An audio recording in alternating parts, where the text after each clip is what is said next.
Welcome back to Light the Fuse, the Mission Impossible podcast that I hope, and Charles hopes, put a little spring in your step when you're listening. Maybe you had a tough day, maybe you're a little sad, maybe you're bored at work. You throw this on and boom! Got yourself some juice, right? Got yourself a spring in your step. Yeah. There you go. Oh, yeah. That's what we're here for. Yeah. Thank you, Drew. That was great. I love your intros, and I do hope that's what we do. I hope so too. And you and I have a spring in our steps because this is somebody we have been chasing for a while. Yeah, we've been talking about this for a long time. And I think from the first time we met McCory, we were talking about it. That was like 3+ years ago now. Oh my Lord. Do you want to tell people who it is? Yeah, so I mean, I think we've announced it before, but it's Jim Bissell, the production designer of Mission Impossible: Ghost Protocol and Mission Impossible: Rogue Nation, and he also was a production designer for E.T. and Jumanji and The Rocketeer. I mean, he's a legend in our eyes. We fucking love this guy, and he delivered. This interview is so fun. Yeah, it's really great. He has definitely reached the age of not giving a shit about anything, and that's the kind of people we like. I feel like that's our sweet spot, right? Yes. Like, it's been long enough that he knows nobody's going to get their feelings hurt, and he's just really open and honest about the process and his process. We're always on the lookout for people who just give zero fucks, and then we want them to come on the show and just lay it all out there. Love them. Love it. Yes, it's great. It's totally an unfettered look at the movies and what he contributed, and it's really, really interesting. I feel like too, we've talked to so many people that have been involved in both of these movies that we ask really specific questions that will illuminate some things as well, right? Like, we get to the bottom of stuff in this episode. We do, so, and he's just a joy to talk to. So it delivered. This is a really great interview. But before we get started, I wanted to just do a couple of little things. I wanted to just tell everybody about the Mission Impossible 3 soundtrack vinyl that is out now. Mo Shafiq was nice enough to send us a couple copies, and we love it. Yes, so we're gonna be giving some of those away. Yeah, we got a couple extras, and we got to give those away. The artwork is amazing, and so it's out now. It's still available. I know not all the soundtracks are still available. Some of them are sold out. I'm not sure which ones are still available, which ones are sold out. But they've done Elfman's for the first one. They've done Zimmer for MI2. They've now done Giacchino for MI3, and they've done Fallout. And those are the 4 that are out right now. I'm not sure. Do you know which ones are sold out? I'm not sure. I don't. I mean, you can still find them at record stores. Oh wow! They had a few. Yeah, they had a few at Amoeba the last time I checked. Okay, so, well that's good to know. Check out your local record store. They're all amazing releases, and the next one is Ghost Protocol, and that one is going to introduce the first kind of box set aspect. Right, because 1 through 4 are going to fit into a box, right? Yep, and then 4 through 8. 5. Oh wait. No, is it? Yeah, 5 through 8. Yep.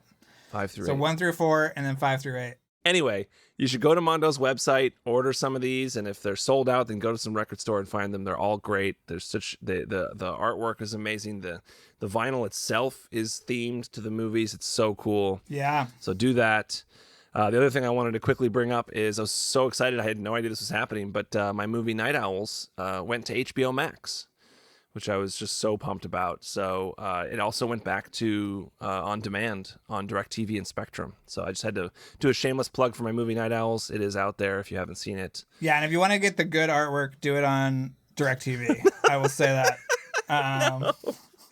No, I don't know. I assume this is a bit that you're doing, that you keep telling me how much you love the artwork. The DirecTV artwork they did for Night Owls, I don't know what they were doing. It's got this weird blue shifting into purple, and it's just like their giant faces in profile smiling at each other. It looks it's great. It really looks good, and it encapsulates the movie, I think, in a really great way. No, I'm kidding. The artwork Charles got from Jay Shaw, who is another Mondo guy, absolutely beautiful, amazing. Yeah, and it's on HBO Max. Like, HBO great. Max used the original Jay Shaw artwork. There you go. Because most of the digital releases, like on Apple and Vudu and stuff, they altered it and made it kind of purple a little bit.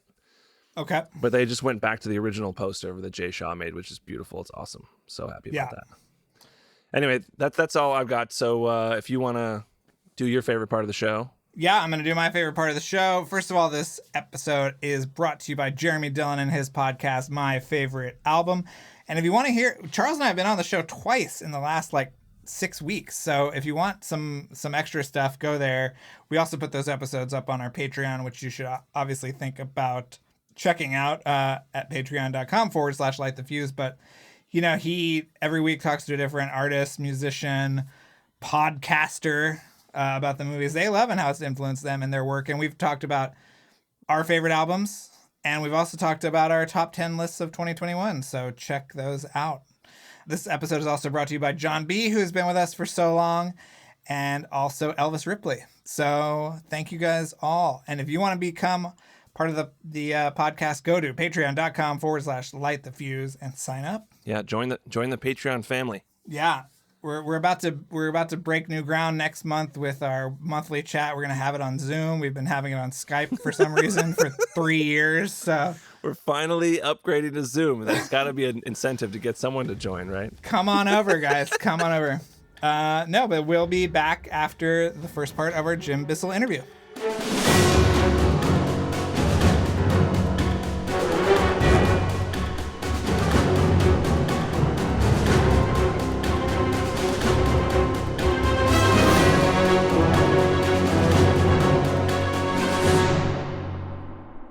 Jim Bissell, how are you?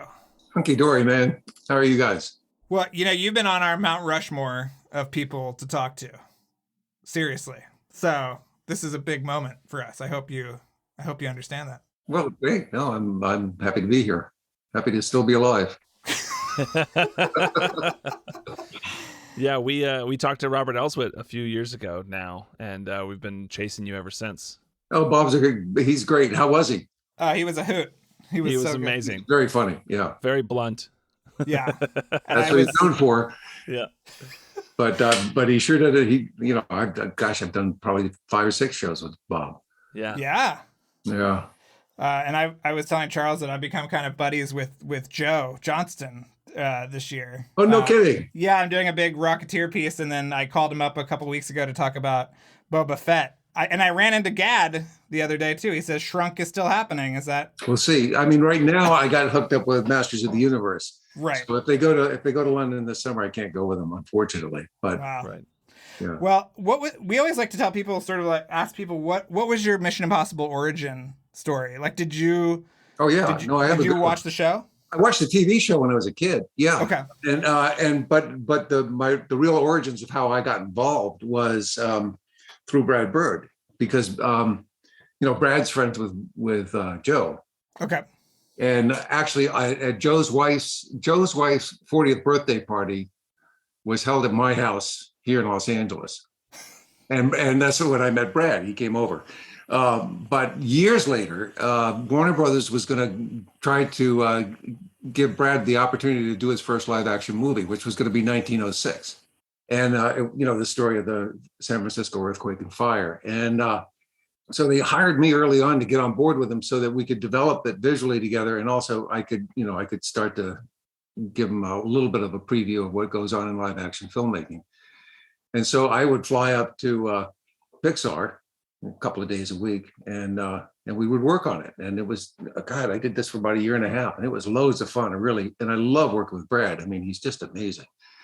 And then it fell apart because the script that Brad works with story reels and story artists, and he's used to the animation / Pixar methods of development. And Warner Brothers said, we're not greenlighting a 187-page script, And so it all sort of fell apart, which was a shame. And then I got a call from Brad saying, well, I got a chance to do Mission Impossible. And I said, yeah.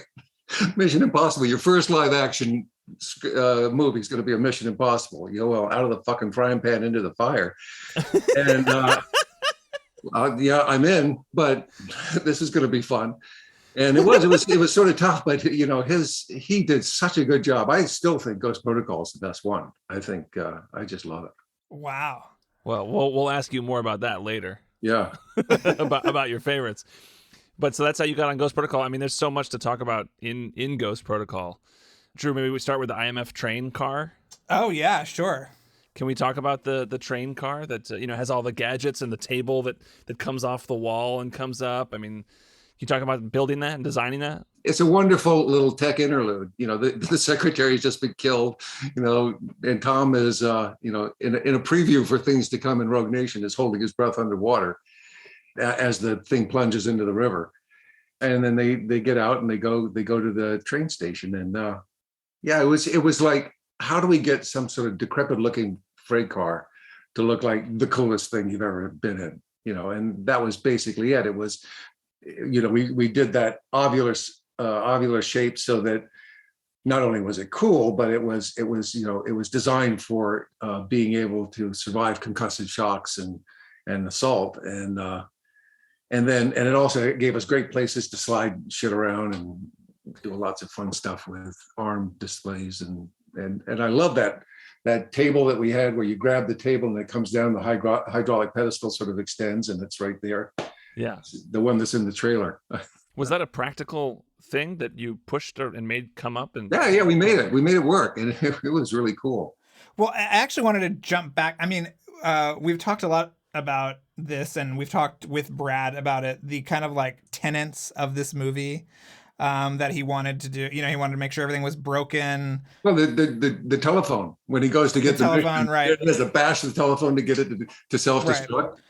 Yeah, I mean, did he sort of impart these philosophies to you, and how did you incorporate those? Oh yeah. No, from the very beginning. Okay. As a matter of fact, it was funny because we had the whole thing with the gloves. It wasn't really a glove. I can't remember what it was, but I had been reading about this nanotechnology of these that geckos have, and had talked to him about it. And we said, yeah, well, let's do this gecko glove that sort of has the nano adherent technology.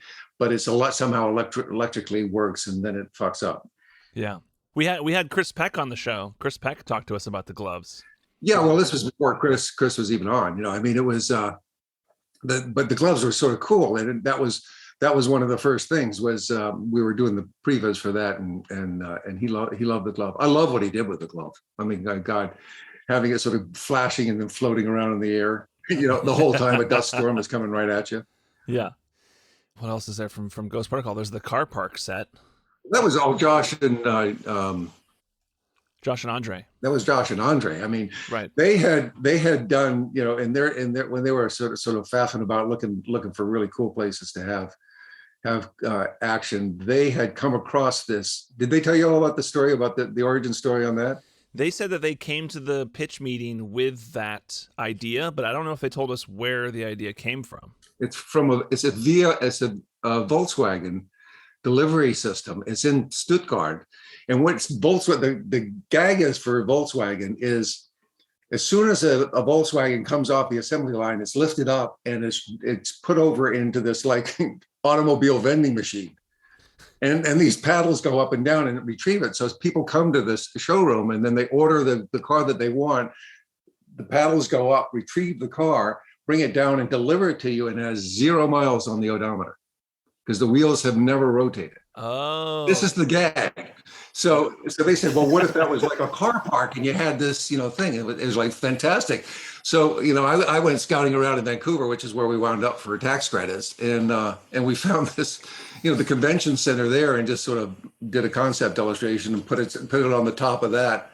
And then we pretty much designed a couple of models and really just constantly re-examined sight lines and saw how little we could make and still get as much in camera as possible. But it was still a really expensive set. I mean, it was really expensive. How many stories did it go up? 4. The practical set in Vancouver. It was 4 stories. 4, okay. Yeah. And were there the paddles, they were functional? Yeah, the paddles work. Our special effects guy made all this stuff that actually sort of functioned.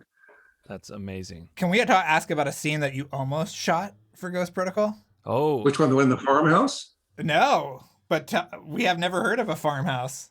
Oh, well, typical to Ghost to Mission Impossibles, we built a lot of sets we never shot. So, well, tell us all about all of them, please. Yeah. But we had a farmhouse. It was really cool, and I remember because Brad was new to it, he loved the set, but we wrote this snow sequence out. We were going to go to Calvary and shoot this whole snow sequence for the beginning of the movie, and we wrote it out, and he said, "Oh, I'm so sad." He said, "Do you want us to go down and shoot it so you have a record of your set?" And I went, "No." We want that record. Thank you, though. Yeah, Chris Peck said you had a bunch of vehicles that were all made out in white and with like solar panels, like snowmobiles with solar panels, and Yeah, everything painted white and everything. yeah. It was some kind of operation. I can't remember what it was now. I was alluding to the snow scene, but were there other sets and things that you designed that didn't make it in? Let me see. No, but the set, this one was great because I developed a little bit of a shorthand, working with Robert. I'd worked with Robert before, and I'd worked at least in development with Brad. And Brad is such a fabulous artist and visualizer that, he's one of those guys that you can sort of use a shorthand with, which is great. And so the integration of sets and locations on that movie is right up there with the best of a lot of the stuff that I've done throughout my career. I mean, like the whole rescue from the jail. Yeah. In the beginning, the integration. I found this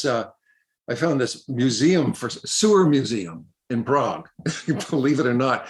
And so I went to Brad and said, "This is so cool. You got to see this." And it had the long tunnel, which is in the trailer, and it's but when she comes and goes into that chamber, that has all that wonderful brickwork, that's all a set. And then the piece above it, of course, where she used the vibrating machine.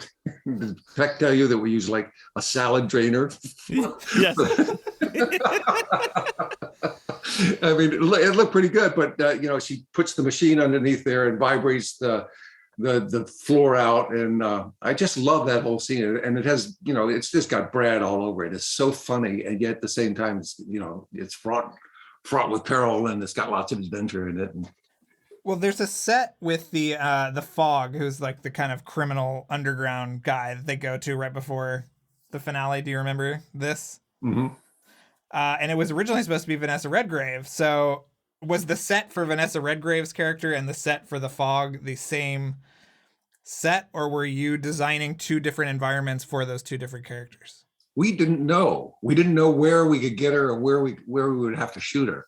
Okay. So, I mean, in that sense, that's why these movies, these Mission Impossible movies, are sort of high wire acts. You're constantly sort of pulling stuff out of your ass. But but it was fun. I mean, that one, it's near the end of the shooting schedule, and we just said, well, what can we do? Well, when we were going to shoot her, we didn't know what actor we were going to get, but we knew we were in Dubai, and that was really interesting because we went on a Saturday to Old Town Dubai, and brought Tom Cruise down, and he was in a crowd, and it was sort of a little bit of guerrilla filmmaking. It wasn't, like here comes big time Hollywood filmmaking. We went in there and snuck in and got a lot of that stuff of him moving through those crowds. Wow. I know it was a real wow. But this is along the water when he goes to meet with the guy from the first movie. And then the guy puts the lid over him. Yeah. And takes him. We didn't know where he was going to go at that point. We're in Dubai. We don't know who the actor is. We just figured, well, whatever it is, we'll build a set in Vancouver. And I said, well, it could be like, it could be a cargo hold or something like that. That's where they wind up. So, and that's what we wound up doing. But it was just a couple of big set pieces. You look at it, it's a real simple set and just a lot of big boxes. Well, at one point, there was a climax set amongst a ship graveyard. Do you remember this at all? Oh, that was long, yeah, but that was really early on. I mean, I don't know that I've worked on an adventure film or a high concept film in the last 15 years where those damn ship graveyards don't come up as a possibility.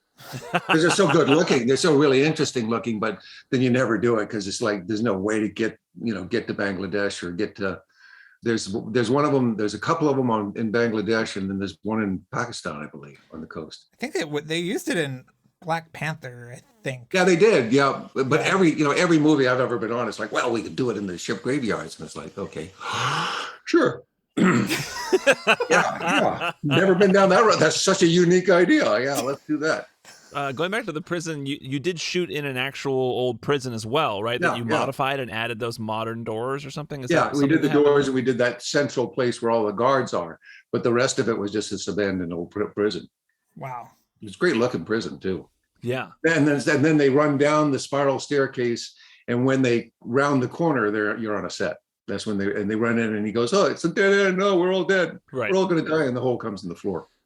But the spiral staircase was part of the original prison? Yeah. Okay, that's cool. And you also had to rebuild the side of the Burj Khalifa in Vancouver, right?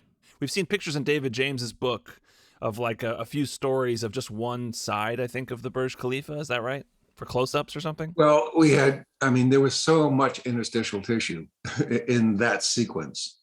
We built a 4-story set in Dubai to get the right light and oriented it on this back lot at the film studio there to get him leaping in, with all the rigging and everything else for the leap into and then of course, we were actually on the 128th floor of the Burj Khalifa, and they took that pane of glass out, and Tom went up and down the Burj Khalifa. Right. And then we had also, just for additional coverage, in Vancouver, where the actual interior sets were, the full interior sets. There were partial interior sets and all these other little bits and pieces, but the full interior sets also were double faced, so that we had 2 stories of actual glass there as well. Harder to match because they were interior, and you just couldn't get the contrasting light levels. But it was helped by the fact that, of course, they were so heavily filmed with ND filters on them. So the wall was only in the fake wall that you guys had to build was only in Dubai, and it was only interiors in Vancouver. Is that right? I mean, the fake facade? Yeah. No, well, we had actually 2. So you did that in Vancouver as well. Yeah, we did it in Vancouver. We doubled over in case we needed a little bit more of a pickup, dragging him in. Right. Yeah. And the double, the identical rooms on top of each other. Did you actually build 2? Because there's a shot that goes from one floor to below. Did they sneak a cut in there? That's called a wipe. Wow. Because wasn't that one of Bird's things that he wanted to do from the outset? Yeah, I wanted to build it above there too, but what happened? You just couldn't do it. Well, and to put an elaborate set for 15, because that set too was on a platform, so we had a lot of exterior glass in front of it, and so the second floor set would have been 25 feet in the air, and that starts. It gets really problematic when you're shooting a big scene 25 feet in the air. That's really expensive, right? And you don't have to. I mean, it really is pretty easy just to crane up and do a motion control shot. Right. Just go up and do the other one. So wow, just movie magic, Yeah, it's amazing. But it was fun. It was a great sequence. Oh yeah, that I mean, the whole entire sequence in Dubai is just kind of perfection. Did you get to go up to the Sheik's penthouse? I didn't, because my son, who's a sort of a world traveler, flew in from Rwanda that night, and I stayed back to wait for him. So I didn't get to go to the Sheik's place for the. We've heard a lot about the toilet. Meet the Grand Poobah. Yeah, no, I didn't. Well, what else is there from Ghost Protocol to talk about? I wanted to know, there's a shot of crews running away from the storm, and it's not Dubai. It's sort of a combination of places, because one of the buildings is not there. And I was wondering just if you helped design what that city looked like as he was running away from that. No, that was all Dubai. There's a building that he goes under that looks like whatever this agency is out in LA. That is not. No, it's an international finance building. That's in Dubai. Really? Yeah. Oh, And wow. Have you been in Dubai? Yeah. It's close to the God, I can't remember the name of the hotel. It's very close to the one of our principal hotels. And okay. Yeah, no, that is Dubai. But it's just not outside the. It's not outside the Burj. It's somewhere else. No, yeah, the city. it's Okay. much further. I believe it's south. Yeah. Okay, I was wondering if that was something that was there or that you designed. I've been thinking about this since I went to Dubai, of course, and had to look through the window. No, I didn't get to design a skyscraper until I did skyscraper. Speaking of the sandstorm phase, that reminds me, there's a very distinctive bridge that the sequence ends on, and I remember, I think, reading at some point that did you guys have to recreate that bridge somewhere in order to blow up, in order to have the cars hit each other or something? Or yeah, we had to do an outline of that really distinctive sine wave kind of railing, just for a piece of the car flipping. And but it's in the middle of a sandstorm, so it wasn't fully detailed. It was a fairly big set piece, but it was it wasn't a huge deal. Were you involved in, I mean, I know you talked to Andre and Josh. We're talking about the car park. Where I know there's a story about Rogue Nation about, I think McQuarrie has said that the Taurus came from you. Was there anything like that in Ghost Protocol? Were you involved early on enough to be in the conversations about set pieces and stuff? No, I mean, it's all Brad's movie, but my fingerprints are on it too. I mean, I'm just trying to think. Well, I mean, the railroad car, I'd say I had a lot to do with that. And then, gosh, I got both films sort of jumbled in my mind right now. Let's see. Oh, the opening of Ghost Protocol starts with. Help me out. What how does Ghost Protocol start? It's the train station and that was on the totally roof and... yeah, and that wasn't even early. That was us back engineering and retooling the front. And right. I had scouted Budapest very early on. Yeah, and then I said, well, why don't we do this? And we'll stick Benji in a tower. So that radio tower that he's in, that's in a parking lot in Vancouver. And also, when he comes running down and he goes through the clock tower. Yeah. That's the big clock tower in the old newspaper building in Vancouver. That's the inside of it. Oh, okay. and then that ties into then we had a train car set, and then I forgot whether it was Dan or who it was that went to Budapest and shot the Budapest train station. But I had given them coordinates on Google Earth on how you get down into it, and we worked out the geography of where the tower is and how the convergence happens and all that kind of stuff. Right. And that was all to fill in for the snow sequence. Yeah, okay. Which we were originally going to do, and then moved off of and tried to find a more efficient way to get into the movie. And this was, it was the writers and Brad, and I think they worked out some really great solutions. And just logistically, I think we all came up with some really good stuff. Well, so the development for Rogue Nation was very long, from what we've heard, and there was a version of the movie that was basically completely scrapped, from what we've heard, and then it was something completely new that came out of the Taurus was apparently your idea. That was a concept that Tom. It was very early on. Yeah, the Taurus came up early, and we started developing that. And actually, when we went into production, I don't know if Chris told you this story, but we were not in any way, shape, or form ready to start production, but we had come up with the Taurus. We knew everybody liked that. Tom loved it, and Tom was willing to commit to the, holding his breath. And he hated working underwater, but he thought, yeah, it's a cool sequence. And then I was scouting. I scouted all over the place. Chris's mandate was just find me a place that invites action.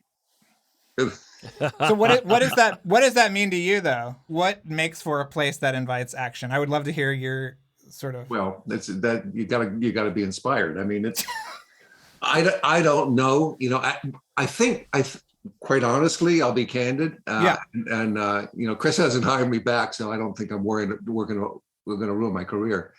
But I like Chris a lot. But Chris's real talent, obviously, one of his really strong talents is he's a really amazing structuralist, and that's why everybody wants him as a script doctor. He can structurally analyze something, and then he knows how to fix it. But he will also tell you that he's not real strong on visualization. He's not a Brad Bird that way. So he needs things really developed visually before he can really sort of wrap his brain around it and know how to use it. So really what Chris is asking for is come up with a script I can fix.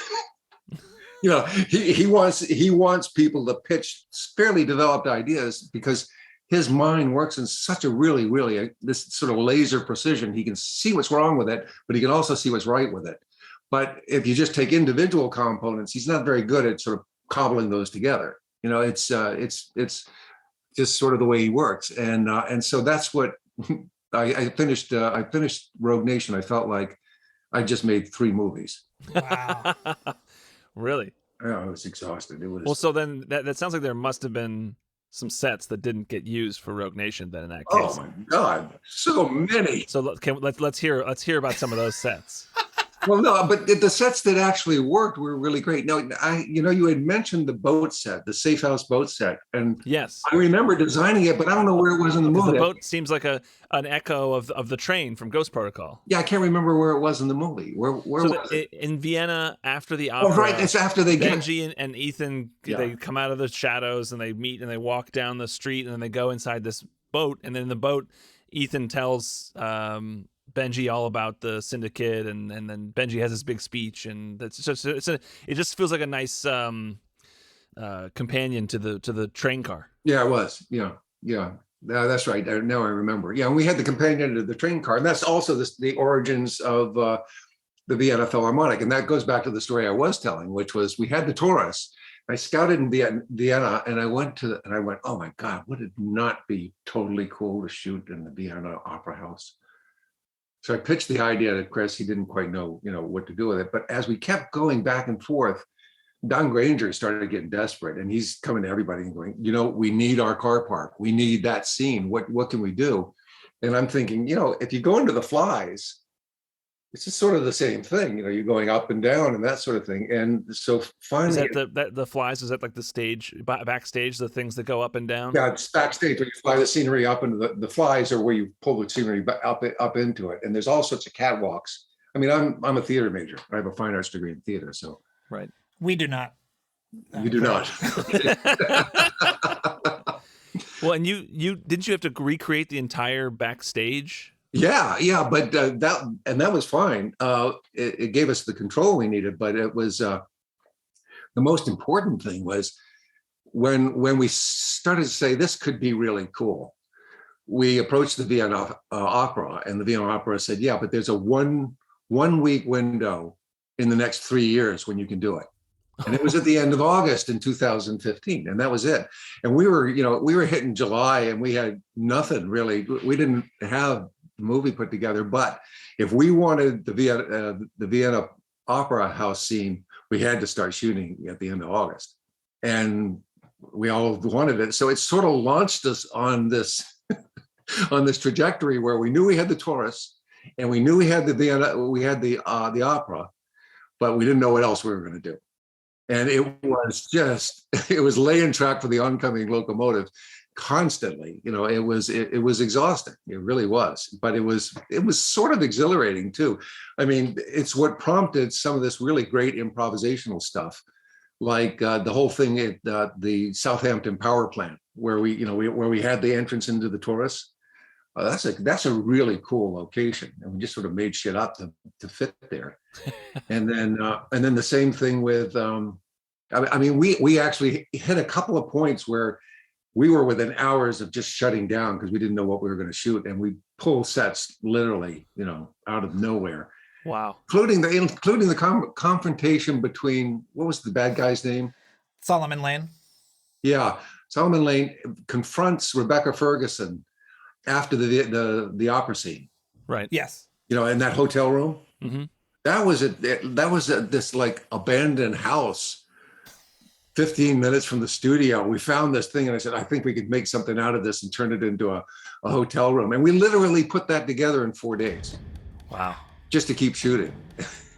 It's a good scene. It actually works. Yeah. It's great. Yeah. Great scene. Yeah.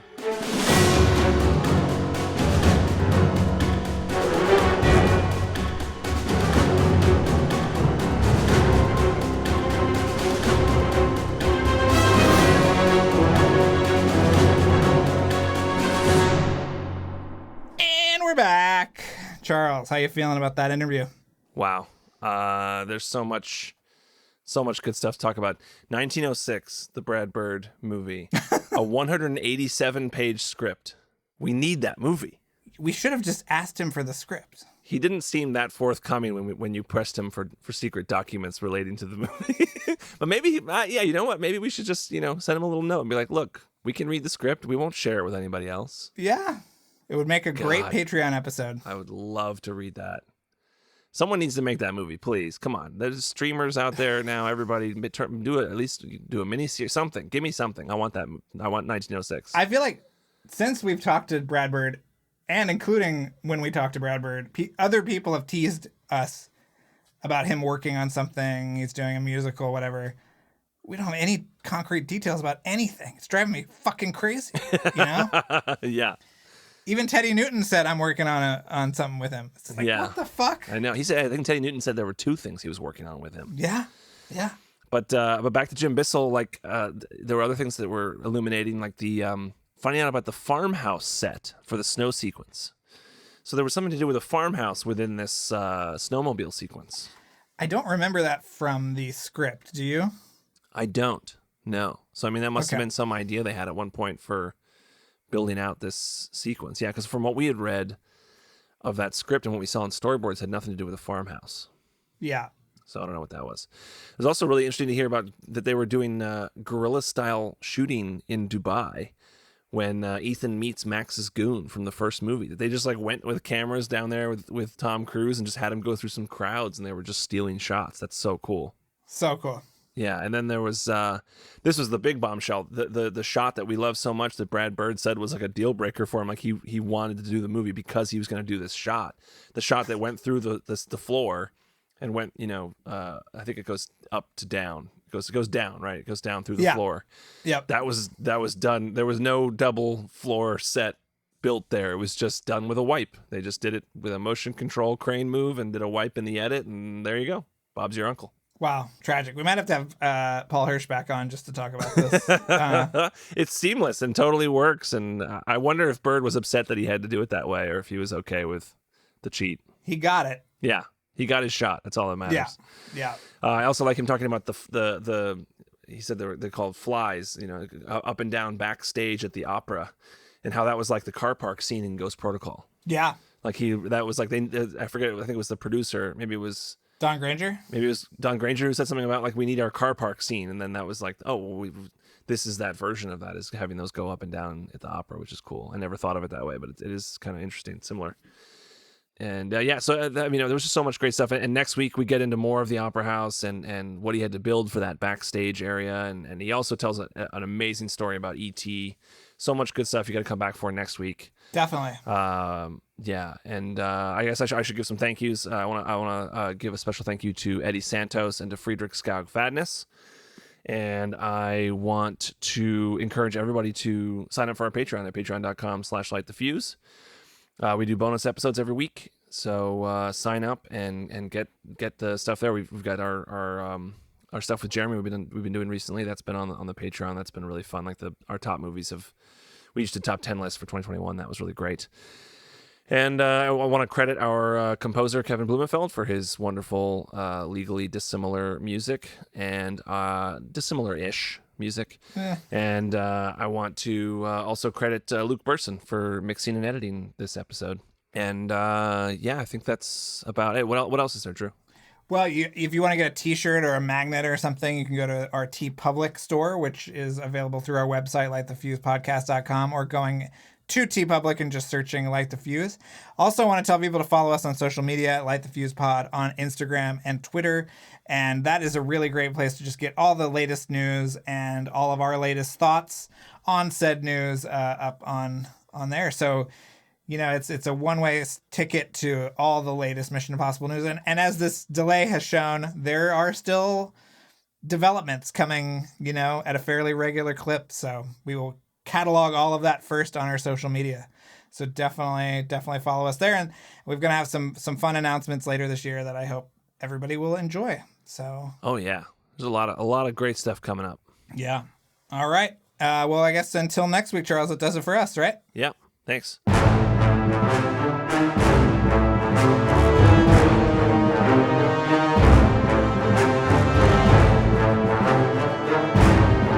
Thanks again for listening, everyone. Before we go, another mission, should you choose to accept it, please rate, review, and subscribe wherever you listen to podcasts. And remember that you can follow us on Twitter and Instagram at LightTheFusePod, and email us questions or comments at lightthefusepodcast@gmail.com. This message will self-destruct in 5 seconds.